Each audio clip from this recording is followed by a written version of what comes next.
ಲಕ್ಷ್ಮು, ನಾವೆಲ್ಲ ಎಲ್ಲಿ ಹೋಗ್ತಿದ್ದೀವಿ? ನನ್ನ ಜೀವನದಲ್ಲಿ ಮರೆಯೋಕೆ ಆಗದೆ ಇರೋಂಥ ಒಬ್ರು ತುಂಬಾ ಮುಖ್ಯವಾದ ವ್ಯಕ್ತಿ ಇದ್ದಾರೆ. ಅವರು ನನ್ನ ಸ್ವಂತ ಅಕ್ಕ ಇದ್ದ ಹಾಗೆ. ಅವ್ರನ್ನ ನೋಡೋದಕ್ಕೆ ಹೋಗ್ತಾ ಇದ್ದೀವಿ. ಹೌದಾ? ಯಾರದು? ಅಲ್ಲಿಗೆ ಹೋದ್ಮೇಲೆ ನಿನಗೆ ಪರಿಚಯ ಮಾಡಿಸ್ಕೊಡ್ತೀನಿ, ಬಾ.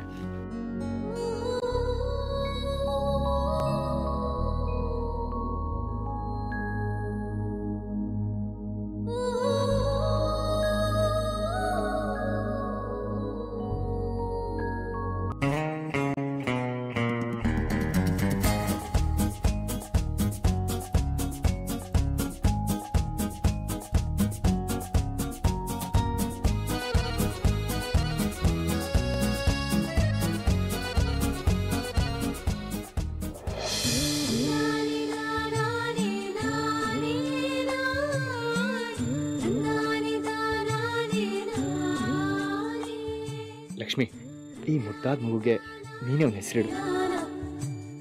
ಅದಿತಿ, ಅದಿತಿ, ಅದಿತಿ.